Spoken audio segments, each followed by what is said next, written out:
I'm coming to you again with another video. Okay, I have no rights to the video or the music. It's only for educational purposes only. Let's get into it, Israel. That's why some people don't believe in a God. But you see, the main reason is they think they don't need to. Did you know that before man could predict the weather, he prayed for it?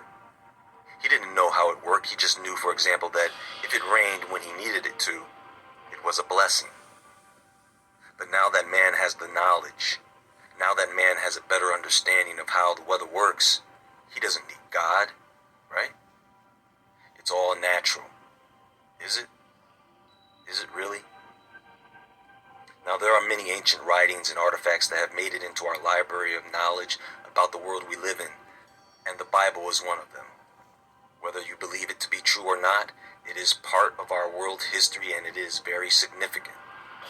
And along with that, there is a book that may help to fill in the blanks about who we once were and who we are today, if you bother to look.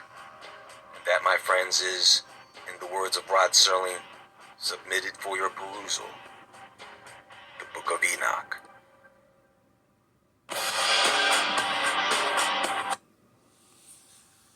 How many of you have seen a magician or illusionist and have been in awe at the sight of their illusion? You see, you know it's an illusion. You know it's a trick. But because you do not know how it works, to you it's magic. Oh, there must be some explanation. Yes, there is an explanation. But once it is explained, it is no longer magic. It is science. Isn't that interesting? So here's the story. Enoch. And if you don't know who Enoch was, he was the son of Jared from the 7th generation of Adam. Enoch, or Hanach in Hebrew, was the father of Methuselah and the great-grandfather of Noah. He was 65 at the time of Methuselah's birth, and he walked with God for 300 years before God took him. Now, Enoch wrote this book sometime after the birth of his grandson Lamech and before the birth of his great-grandson Noah. And it was written for two reasons. One, to save his family from the great flood, and two, because the Watchers instructed him to. The Watchers. You see, no one knows how many angels there are, but there are many, and they all had jobs. The managers of the universe. And as the population of human beings began to increase significantly, several of these angelic beings began to take notice of something. The men of the earth had daughters, beautiful women, and these angels desired them. They desired children. They communicated to each other plans to take human wives for themselves. And so according to Enoch, it was Semyaza, the leader of these angels, that said, "Listen, I know that you all do not want to do this because of the consequences you will have to face, but I am going to take the responsibility for your actions." And this total of 200 angels swore an oath. They all agreed to a bond with each other that they could not break. And so they proceeded to take wives, one each. And they did things with these women, sexual things, without discrimination. I guess their motto was anything goes. And during all this, these angels taught them charms and spells and the cutting of roots and trees. In other words, they taught them how to perform rituals and get high. And of course, these women got pregnant and bore large giants. And their height was 3,000 cubits. Now, 1 cubit is typically the length of the forearm from the tip of the middle finger to the bottom of the elbow, which is around 1.5 feet. You can do the math. That is taller than the tallest building in Dubai. See, these angels that descended to earth wanted to control man. They wanted their own kingdoms, which they had and still have today. They wanted to have their own lineage. Understand that their sons, the Nephilim, these things have to eat. And man and all his hard work and efforts could not sustain them. So the giants turned on man in order to devour them. They turned on the animals and did only God knows what to them. They eventually turned against each other. They cannibalized each other. Also during this time, one of the angels that descended, Azazel, began to teach man how to kill. He taught them metalworking, how to make weapons such as swords and daggers. He taught them how to make shields and protective armor. He then taught man how to make jewelry and other ornaments. Folks, do you know what certain metals do to the human body when you wear them, such as copper and gold? Why, it increases the electrical conductivity of the body, making you... If you shop on Amazon, you should use this tool. It's a browser extension that automatically... a better receiver. This unappointed watcher taught them the art of beautification and how to apply makeup.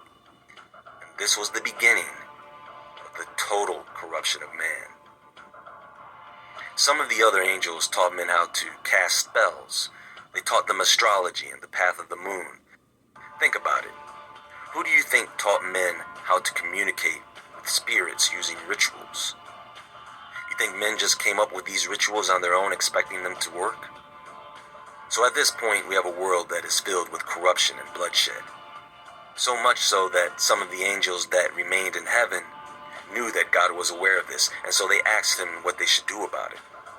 So God sent an angel to save the son of Lamech and to reveal to Noah the coming of the end. He then instructed Raphael to bind the hands and feet of Azazel and throw him into darkness, covering him with jagged stones in the desert of Dudal, which is believed to be east of Jerusalem, but no one is certain, especially since the world after the flood would be much different. God then sent Michael to inform Semyaza and the others that they would have to stand by and watch their children kill each other off. And once they witnessed the destruction of the Nephilim, these angels were to be imprisoned for 70 generations in the hills of the earth. Then came the Great Flood. So fast forward to today, the question is, if these accounts of Enoch were true, is there any evidence that exists to support it? You see, a fossil, well, most fossils, are formed when a plant or animal are suddenly buried beneath water, mud, and silt. This is why you don't see fossils that are recent. Are you with me so far? The flood might have got rid of the body and the flesh for those Nephilims, but it definitely did get rid of spirit, because water can't kill spirit. Only the Most High can. So these spirits are steady lingering on earth, even now, today, because water can't kill flesh. It can't kill spirit. Only the Most High can.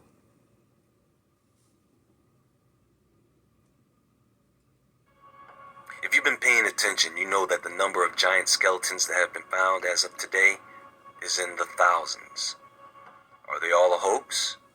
These discoveries have been going on since the early 1900s, and they are not found in just one place, no. They are everywhere.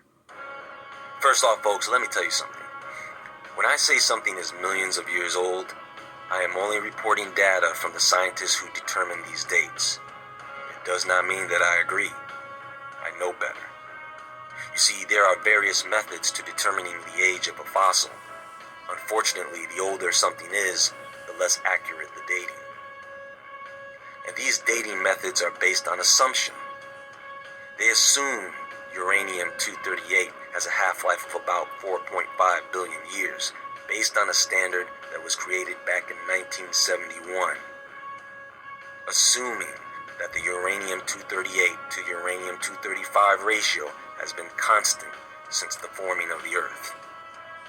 The truth is, it varies from rock to rock.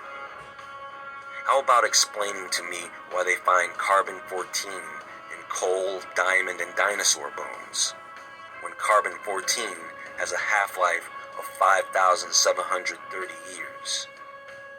By the way, they don't just find giant skeletons. They find giant weapons, spearheads, axes, swords, footwear, giant steps. Look at all the megalithic structures around the world, folks. Someone had to lift these things. Look at the giant stone balls they found in Costa Rica, Bosnia, New Zealand, North Dakota. I am inclined to believe that these were actually used as weapons, hurled through the air by giants using a very large catapult, or even a handheld slingshot or handheld catapult like the ones you see in this art piece.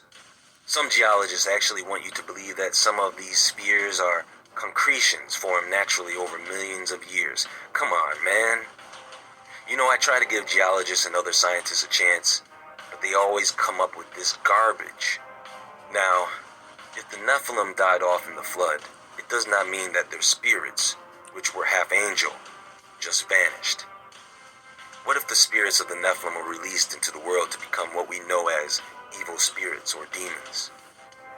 We see the rise of giants. That's just what happened, Israel. That's just what happened. After the flood, what lineage were they from? Of what lineage were the six-fingered, six-toed, red-haired giants of North America, the Kandahar giant of Afghanistan? Of what lineage are all the polydactyl celebrities and athletes? And I'm talking about people who are quite famous today. The book of Enoch tells us that the fallen angels were imprisoned in the hills of the earth. Now you can kind of understand why they took the book of Enoch, Jubilee, and Joshua out of the Bible. Because if they knew what their internal doom was, and that really the book of Enoch is really for the end times, I would take it out too if I knew it was destruction for me. So now you can understand why they took the book of Enoch out of the Bible, Israel. Because that tells them about their impending doom and what lies ahead for them. Could it be that these imprisoned watchers have something to do with the increase of earthquakes, volcanism, and the sinkholes around the world? Only time will reveal the truth, and I believe that time is upon us. And even if you don't believe in the Bible or Book of Enoch, in this day and age of corruption, it may be a good idea to read through some of these texts. Much love. Just